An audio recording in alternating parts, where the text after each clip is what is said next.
Welcome back to SmartHealth, your guide to the future of health and wellness, where you learn all the tips and tools to create your best daily routine.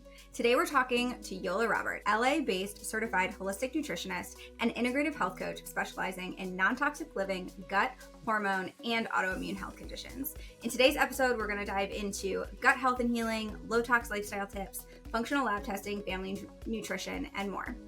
Welcome to the podcast, Yola. We're so excited to have you here. Thank you for having me. We were talking before the show, and your story is so inspiring. Can you share a little bit more about how you got to where you are today? Yeah, this was not my original career path. My background is in finance and media. I personally had a crazy health experience that left me debilitated, slew of hormone, autoimmune, gut function disorders. I won't get into it, but it made me realize that I needed to take control of my own health, especially managing it on the day-to-day. And I initially went back to school for myself to learn more about how I can heal and manage my conditions.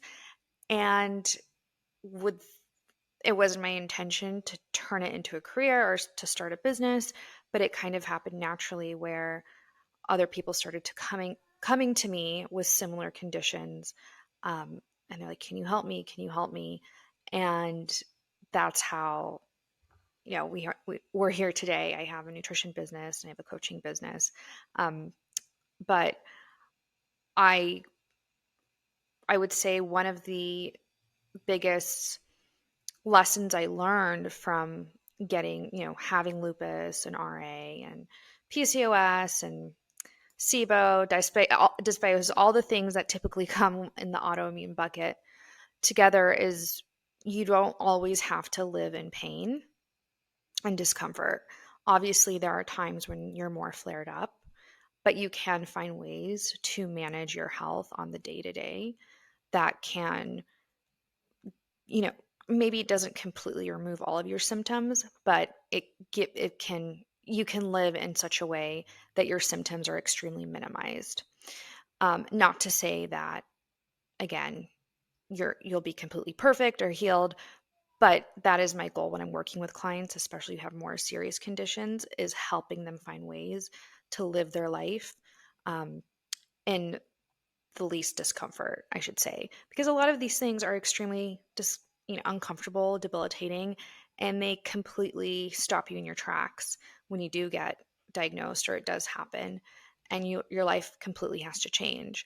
So instead of laying in bed all day, which I did for a while, I couldn't really get out of bed. It took me a while to figure out, how can I find my new normal? Even if that means I can't go back to my old life, how can I find a functioning life within this reality that I'm in?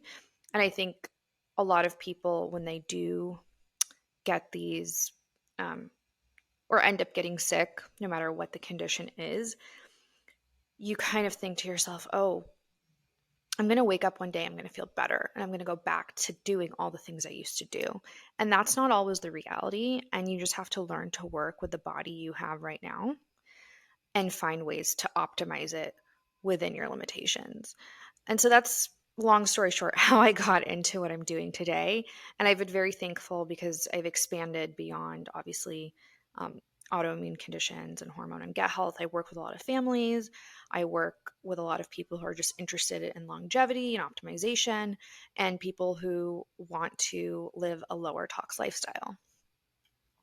So inspiring to have such a not horrible, but let's just call it horrible experience. Yeah, I mean, your health. We don't sugarcoat it. Okay, so how you had this horrible experience with your health, but you really looked at it from a perspective of growth and ways to find opportunity in it, where you even changed your entire career and your lifestyle around it instead of lying in that pain, lying in that condition. And I think regardless of it's a health problem, but for anyone that's going through something where it just feels like your reality has been shook, having that outlook, that kind of opportunistic, how do I make the best of this, is so important and so inspiring to think about.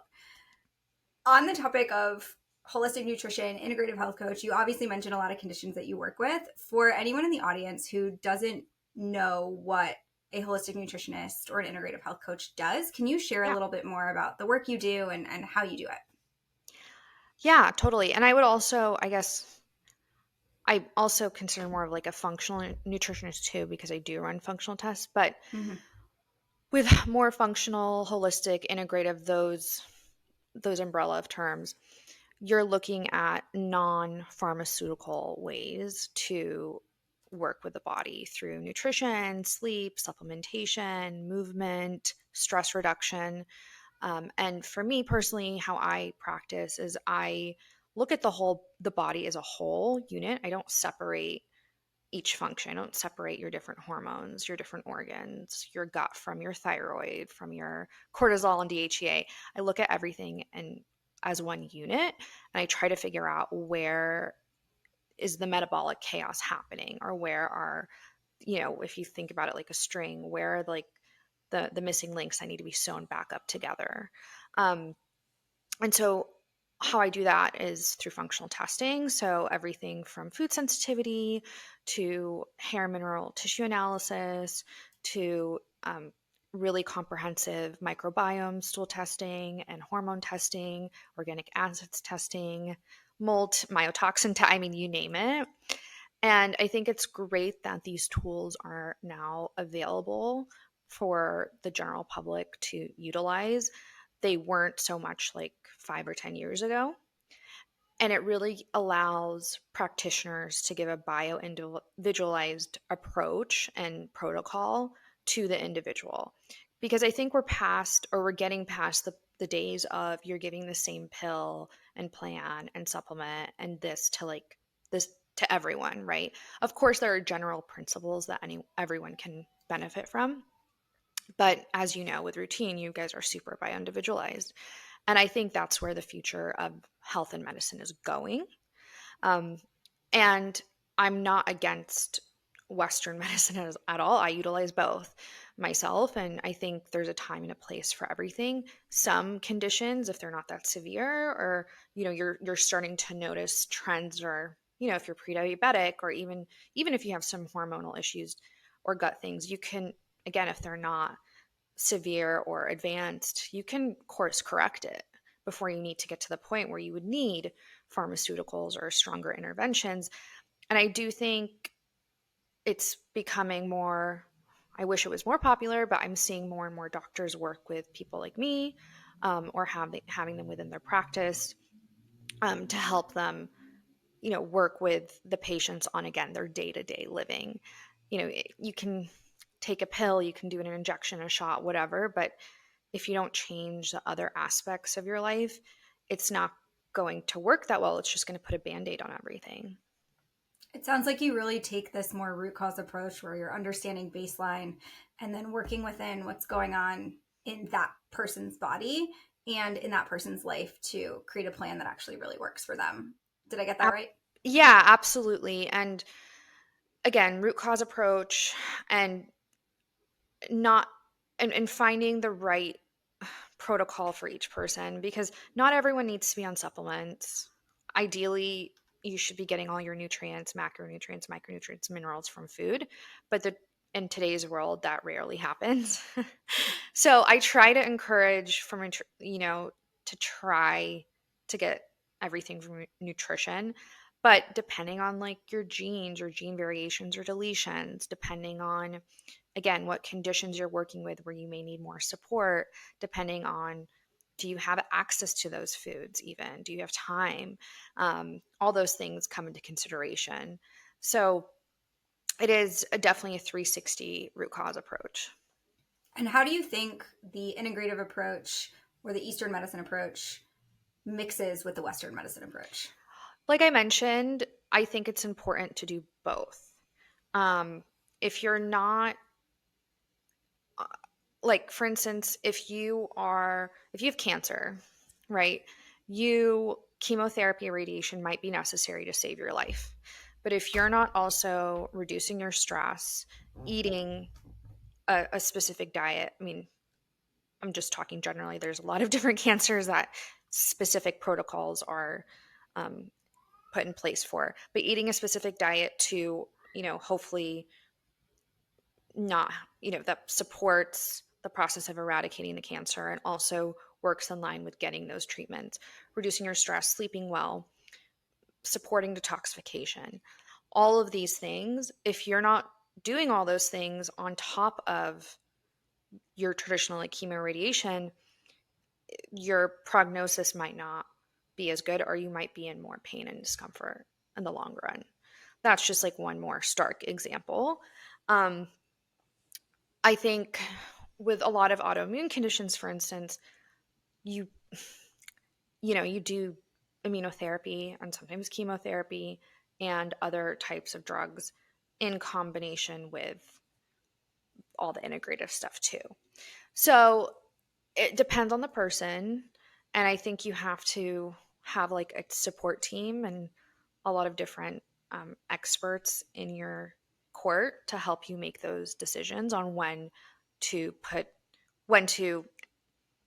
add each approach into your care. It really sounds like the combination is your view and what works for a lot of different protocols, and it's not, hey, you have to do this one thing or this other thing. It's about working to figure out what is best for that individual. We go back to that bio-individualized person. Yeah, and at the end of the day, as like a patient, you're responsible for your own health and care and implementing those things. So like your doctor, your nutritionist, your naturopath, your Chinese medicine practice, all these people could tell you to be doing things, but unless you want to do it and you want to get better, you're the one that leads your care. Could not agree more on that. You talk a lot about gut health and gut healing, especially with people in autoimmune conditions. Can you share more on what your approach is to help these people? So there's a lot more research now that is showing there's an association between certain pathogenic bacteria like protease, Klebsiella, Citrobacter that are associated with things like lupus, RA, Hashimoto's, autoimmune flares. Dysbiosis and leaky gut and SIBO are very common.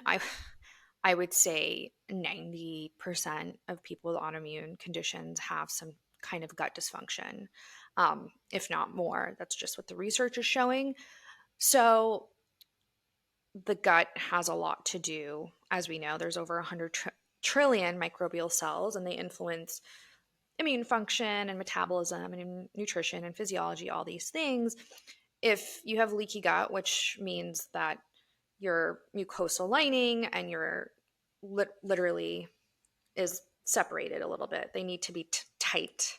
And food particles should not be able, or chemical particles or compounds should not be able to seep through the gut lining into the bloodstream. But that's what happens with leaky gut.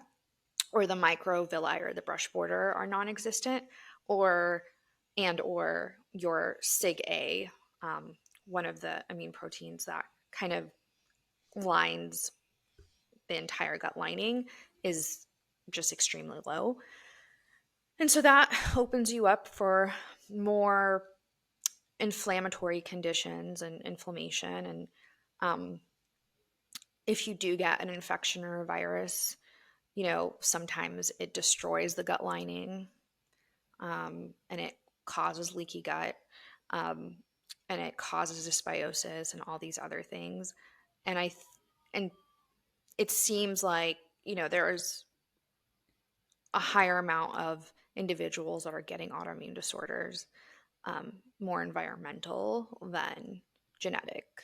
And so when we're approaching the gut, the first thing I want to do is like understand what's going on inside the gut. So there are a few functional stool tests that you can do that can tell us a lot of how you're digesting your protein, your fats, carbs, fiber, your enzymes, your gastric and pancreatic enzymes, your bile, liver function, opportunistic bacteria, commensal bacteria, parasites, pathogens, infections, so on and so forth.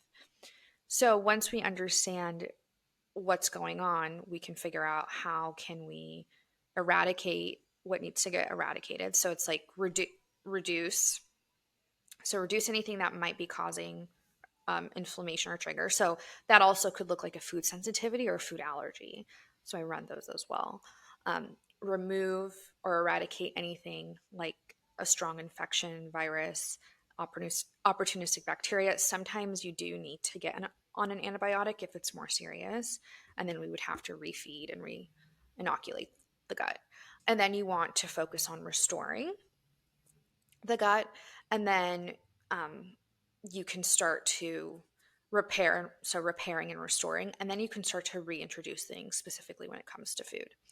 So I've personally firsthand experience, and I've seen it with a lot of other people who, if they try to improve their gut function, they have less flare-ups, less symptoms, less skin problems like eczema and psoriasis or hives, less joint pain. It seems to have a positive effect on their symptoms. So, for people who are experiencing gut symptoms but maybe haven't done the testing yet, what are a few actionable steps that they can take to improve their symptoms? Yeah. Again, this is different for everyone. I'm not sure what, because symptoms could look like bloating, indigestion, constipation, diarrhea, gas. I mean, it could look like a variety of things, but I would say, and this is very general, um, if you're pay really close attention to the foods you're eating and what you're drinking. If you feel like you're getting, and you can even have a diary where you jot down how you're feeling after you do specific things or eat specific things, write that down, because if you can't do a food sensitivity test or a microbiome stool test to really figure out exactly what's causing it, try to remove those foods. So like I always tell people to remove cruciferous or raw especially like cruciferous vegetables, but raw vegetables in general, because those can, if you don't have the right bile flow and you don't have the right enzymes and you don't have enough like HCl, hydrochloric acid, in your stomach, and you have leaky gut and you don't have the right bacteria, those super fibrous foods won't be able to break down properly. Secondly, I would try to avoid alcohol as food. I mean, I know that's a hard one for people, but it does cause a lot of inflammation, and it causes like a lot of immune dysfunction, causes a spike in glucose. I mean, there aren't really too many benefits to alcohol, and if you're having any kind of health issue, I recommend you remove it or limit it to very, very special occasions. I would also say some more like really simple tips: chew your food fully, because digestion starts even before you put food in your mouth. Like once you start smelling things, it sends signals to your brain to get the enzymes ready. So chew your food fully before you swallow. Uh, don't drink water with your meals, because that can cause bloating and it can disrupt the stomach acid. If you start to feel like eating anything and everything is super discomforting, and it feels like even if you breathe air you're having, or drink water, you're having issues, I would definitely look further into it. And the final thing I will say is green powders will not heal your gut. They've become so popular obviously in the last few years, and they're not even the best way to get greens or get your vitamins and minerals either. So if you just want to have fun and feel like you're doing something fun because you're drinking something green, I guess go for it. But I never recommend those green powders. On the topic of supplementation, let's talk about prebiotics and probiotics. A lot of people hear gut health and they say, okay, I need a probiotic or I need a prebiotic. What do people actually need to be taking? And how do you find ones that are really good for that person? Not everyone needs actually a probiotic or prebiotic, because if you have dysbiosis, you might have too much of that good bacteria. We don't want to feed it even more. I don't even really introduce probiotics if I'm going to make that suggestion if they can't get it from food. Fermented foods. I would I wait until we have like a clean slate in the gut. And then okay, we worked on, finding balance or healing the leaky gut or whichever. And now we can maybe add those specific strains that we found on the testing that needed support. Not everyone needs it. If you take a probiotic for too long, the same strain, it can cause dysbiosis. It can cause an overgrowth of that specific strain. Prebiotics, I don't ever recommend supplementation for that. I always recommend food. Your onions, your garlic, like your inulin, your any kind of some fibers or prebiotics. I don't think it's necessary to supplement with prebiotic. And again, it comes down to what we find in the testing. There are, I guess, some more like basic general prebiotics at lower doses. I guess it's fine taking, but if you start noticing uncomfortable stool changes or bloating or whatever, stop it, because you might not need it. That sounds like something that a lot of people might be getting wrong, where they just assume that a probiotic is automatically going to help them. But it sounds like what you're saying is you actually really need to be careful, because it could hurt you or it could cause other gut issues. And so figuring out what you actually need is an important piece. With SIBO and dysbiosis, right, you're having an overgrowth. It's an imbalance, it's overgrowth of something. And you need to take care of that first. Now, of course, probiotics are great after you're done with antibiotics. You need to repopulate. If you for some reason you can't get probiotics from food at all, so like yogurts, kefirs, fermented foods, if that's not possible for some reason, if you have some kind of allergy or condition, there are some strains that help certain conditions, but again, it's a very personalized thing that you can't just take willy-nilly. And some of them are really expensive, so it's like, Yeah. why waste your money if you don't know if you need it? I would also say to try to find companies that are pharmaceutical grade probiotics, or just supplements in general, that have been thoroughly tested, and they have third-party tested, and they have a lot of like science backing behind it. It's not just like a gimmicky TikTok shop probiotic. So definitely look for brands or pharmaceutical grade brands, I would say, that have done a lot of testing, and have research behind what they're doing. Another topic you talk a lot about is low-tox living, or how to change your lifestyle, change what's in your home to have less exposure to toxins. Can you share a little bit more about the reason behind the low-tox focus? Yeah, I mean, this is something that I had to do for myself. We are living in a world where we are inundated with environmental toxins from our air, water, food, beauty products, cleaning products, hygiene products, our furniture, makeup, skincare, you name it. And women are exposed to about 168 chemicals a day just from their skincare, makeup, and like hygiene products, which is crazy. That is crazy. And all of these are endocrine disruptors. So they're man-made chemicals or natural chemicals that literally block or interfere with hormone function. So how I got into that was part of my education, but also on my own life. One of my first doctors was my integrative doctor. When I first got sick, she was like, you need to reduce all the toxins in your life, because especially if you have a health condition, all of these toxins are adding stress to your body. They're a burden to the liver and immune function. You want to remove as many stressors as you can from your body to give your body the opportunity to hopefully repair and restore, hopefully. And if anything, reduce your symptoms. For the rest of the population, who are, I would say, like the generally healthy population, I tell them to live like a 60-40 or 70-30 lifestyle. Find things in your home that you can replace and swap out, whether that's your cleaning supplies or your food, if possible. your pots and pans, your soaps, your laundry detergent, your body washes, shampoos. Women, if you can find a low-tox skincare and makeup brand, there's several now that you can do your makeup and skincare with on the day-to-day. Keep your really toxic stuff for special occasions. Those are the things I recommend. And I do that because cancer's on the rise. I say that, just cancer's on the rise. Autoimmune disorders are on the rise.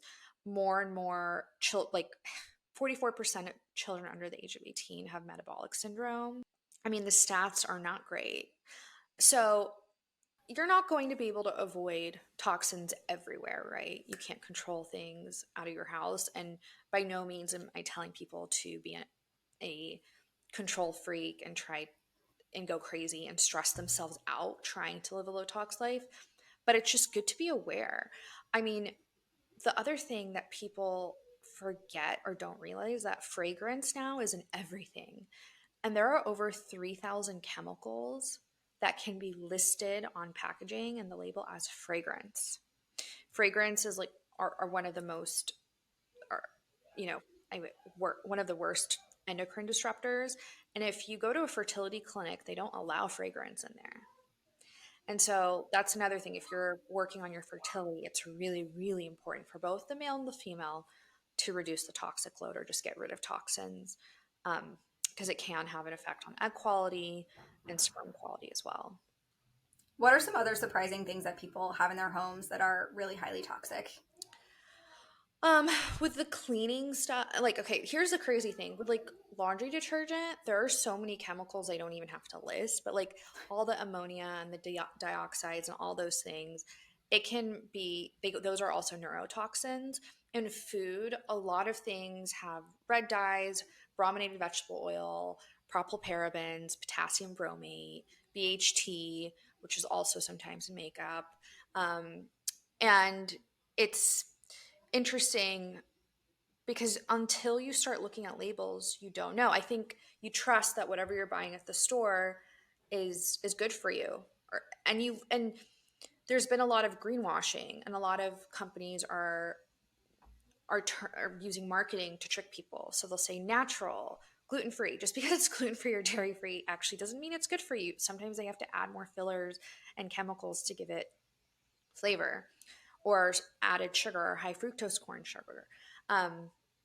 There is a legislation happening in California, Assembly Bill 418, and they are going to try to prohibit red dye 3, potassium bromate, brominated vegetable oil, and propylparaben by 2027.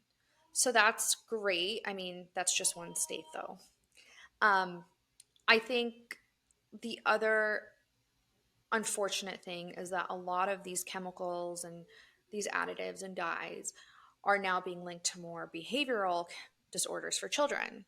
And if you do have a child who's neurodivergent or has ADHD or ADD, or on the spectrum, it's been shown that, removing those things and really focusing on like a whole foods diet can really improve their behavior.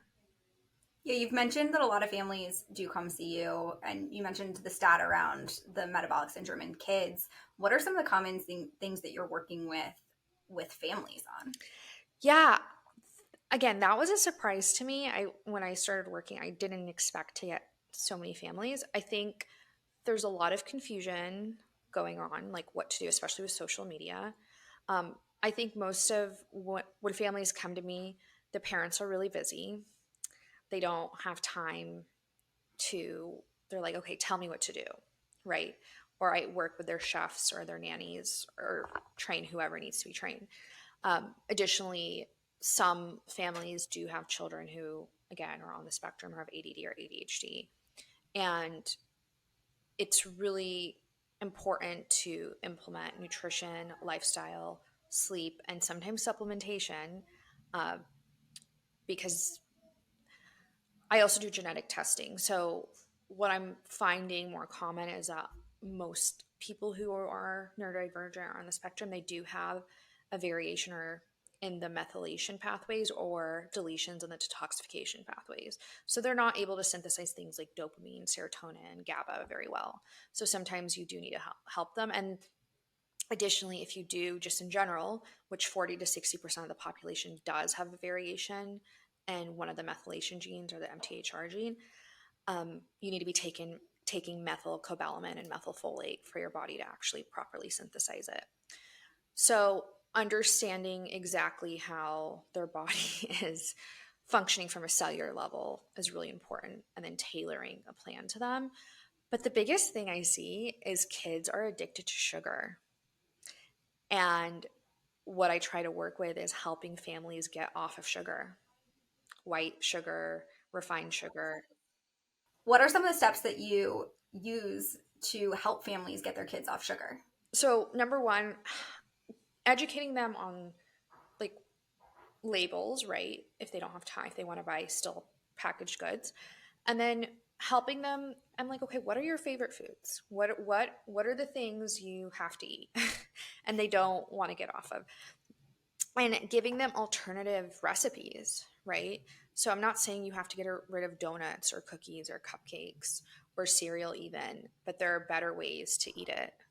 Um, I, I suggest they move off of like high fructose corn syrup and white refined sugar and move to coconut sugar, maple syrup, um, agave, honey, if you don't have an allergy to it. All of these still contain minerals. If you're, and not maple syrup, not to be confused with pancake syrup, like organic maple syrup. The real stuff. Yeah, so all of these still contain a lot of minerals and they're lower on the glycemic index. At the end of the day, all sugar is going to be broken down to glucose in the body, but it's the rate at which, like, it's the nutrient profile and it's the rate at which it's being absorbed into the bloodstream that we look at. So those are some easy things. Additionally, again, when you're a family that's just eating a bunch of like TV dinners or packaged things or frozen meals, you're not looking at the quality of the nutrients or what's being in there. So I'm not saying not to eat pizza or macaroni and cheese or chicken nuggets, but I try to encourage people to make their own if they can at home. And focusing on just eating real whole foods. I would just say that for everyone, not just families. I think a lot of the population has relied on fast food, convenience. What can I go pick up at the hot bar? Like, what can I do for takeout or Uber Eats or Postmates?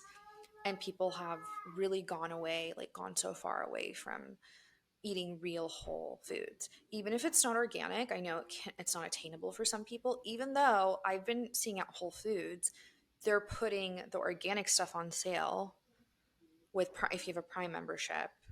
And so it comes out to be like the same almost. So, and Sprouts has great prices too. And even Ralph's, which was like a Kroger brand. I don't know what you guys have in Nashville, but yeah, you don't have to go to Erewhon to buy your produce. I also really like to encourage people to garden. I grow a lot of my own vegetables and some fruit and herbs, and it's all organic and biodynamic. It's actually not that expensive to start, and you set it up once and you keep growing stuff. And it's also a fun way to teach kids about nutrients and give them responsibility over their food. I also really like to encourage parents to get their kids to be involved in the cooking process and the prep process for food. And the one thing I will say, when you are trying to transition, trying to help your child transition from eating high sugary foods, a lot of processed foods, to a more whole foods, clean diet, do not restrict them and do not try to punish them when doing so. That is like the worst thing you can do. It can lead them to have more like a negative connotation and have negative behaviors towards food, and it could lead to possibly eating disorders or like binge eating behind your back. So, but at the same time, it's not great either to have like no rules and to be too loose. So what I like to say is like take a supervised approach where you give them options. Be like, okay, tonight for dinner, do you want this, this, or this?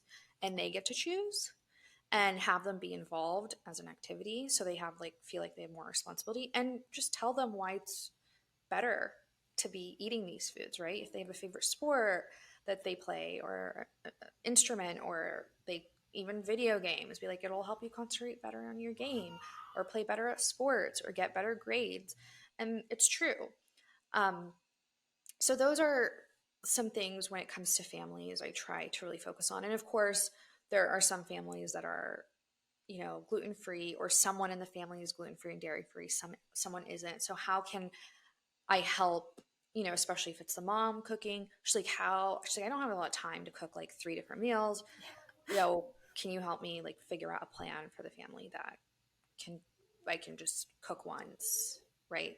And I try to make it as easy as possible for people. You know, when I tell people, oh, like start cooking at home more, they think I'm like talking like I want them to be Nara Smith or something. If you know who that is, I don't know Yeah. if you've seen her videos. Yeah. I'm not saying you need to make every single thing from scratch. It's just like you can prep, you know, put sweet potatoes in the oven with, like, sheet pan dinners are really easy. Or you can take your meats, marinate them, and put them in the freezer. So when you're ready to come out, you can have your grains like in a pot. I mean, you can make 20-minute meals very quickly, and they're nutritious and they're easy. And honestly, it feels like processed foods and packaged goods now are becoming sometimes even more expensive than just buying a stalk of asparagus, a pound of meat, and a grain and some lettuce.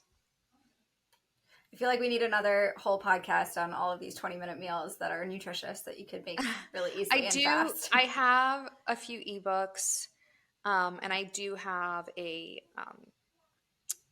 guide, like a whole food clean eating guide too, that I can share with the audience. Yeah, that would be great. And I'll definitely make sure to link those. I think as a mom with kids, I'm always thinking about how to make the meals nutritious and how do I do it in a way that it's not going to take me 3 hours a day to actually accomplish dinner.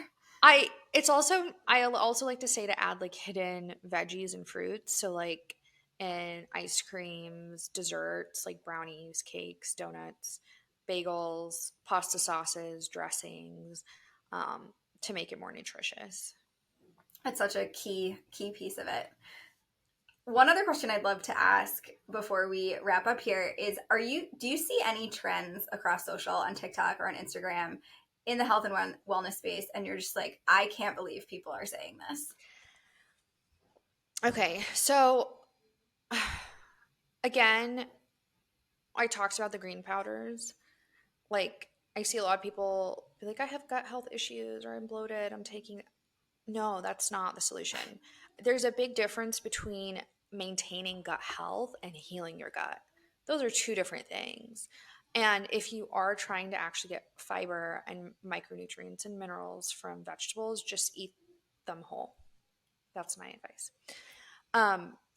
I'm seeing something right now called Ozempic. I don't know if you've seen it. People are milking oats and putting like cinnamon and like lime and drinking it and saying it's like Ozempic. I don't recommend oats most of the time because of how heavily sprayed they are and processed in America. Like, it's not just the chlormequat and glyphosate. I mean, there's so many chemicals. It also, I guess I should say, because so many people have insulin resistance and prediabetes and have problems with sugar, oats typically raise your blood sugar. Yeah, very they quickly. spike mine like crazy. When I was pre-diabetic, and I reversed it within 4 months. But what I was eating every morning was oats. Even putting healthy fats and fiber to it, adding all of that, it didn't matter. My morning glucose was like between 108 and 114. And a lot of women now have PCOS and hormonal imbalances, and it's phytoestrogenic, so it can raise estrogen levels, and usually estrogen dominance comes with that. And for men, obviously they don't want too high of estrogen either. The only time I recommend oats, and it has to be organic and hopefully glyphosate free, is at postpartum because your estrogen levels drop and it's great for milk flow and peri And feeling full. Yeah, so it can be very great then. I mean, lactation cookies are made with oats too. And then in perimenopause and menopause because estrogen tends to drop as well. But you really have to make sure you're adding a lot of good healthy fats and a lot of protein and fiber. I wouldn't just eat it plain at all. So that's something that I think is wild, but I guess if someone went from eating McDonald's every day and like soda and just candy, and then went from that to just drinking this, of course they would lose weight. So to put that into perspective. Yeah, that's a wild one. I haven't seen it, but yeah, for me, oats spike my glucose like crazy, and I can't imagine I don't know drinking anyone that. who's I don't know too many people who monitor their glucose or have tested it that haven't said that. Yeah, and oat milk's a huge thing too. Like people Oh love yeah, oat putting oat milk's milk in worse than coffee, and oats it's because terrible. Yeah, the processing and the chemicalization and the hydrogenated oils, all of those things. I mean, it's just it drives me crazy when girls, a lot of the women I see do have hormonal issues, and they're like, "Yeah," I was like, "What did you eat?" I got a matcha with oat milk. I'm like, no. There's so many other nut milks that hemp milk, macadamia nut milk, pistachio milk. If you don't like almond or cashew or whatever, there's a lot of other milks that are way more beneficial, and don't have sugar or carbs. And so that the other thing I'm seeing is like, there's these trends, and I don't know if it's because it's just my side of TikTok or Instagram, is like what people are feeding their toddlers. And it's so carb heavy and like sugar heavy. And I know we touched upon it, but I don't think people realize between the ages of 1 and 3, your child's macronutrient intake, it needs to be 30 to 40% fat because you need that fat for brain development and eye development, and you need the cholesterol. So if they're getting 1,000 calories a day, they need to be having 40 grams of fat. what are some healthy ways to get that fat for anyone in the audience with toddlers? I'm one of them. I have a 1-year-old, so I'm sitting here like, all right, what do I feed? Avocado. We love avocado here. Is huge. Olive oil. If you can add it to, I don't know if they eat like sweet potatoes or like any, I don't know how. My 1-year-old eats everything. So. Everything, yeah. Yeah. Beef tallow. Okay. Meat. If they, again, can eat it. If they can tolerate dairy. And milk. And it's interesting now, they used to, the RDA, the DRI used to say not to introduce dairy to children, but they're now saying to introduce before 1 year. Mm-hmm. So they hopefully don't get an intolerance or allergy to it. So yeah, there's, when you think about it, like, not to say that you can't have carbs too, but do make sure they're getting enough fat. Yeah. And protein too. And protein. Yeah. I think sometimes hard. Protein, I think they only need like between 14 to 25 grams per day. So it's like less than fat. But yeah. And obviously as they get older, that it goes to like 20 to 30% of their caloric intake. It's fascinating. I feel like so few parents know this and have the resources that they need to actually. Yeah, it's surprising. Help their kids. I think nutrition, doctors they only take one nutrition class through their whole medical school. So I think nutrition education needs to be more part of the medical system in America.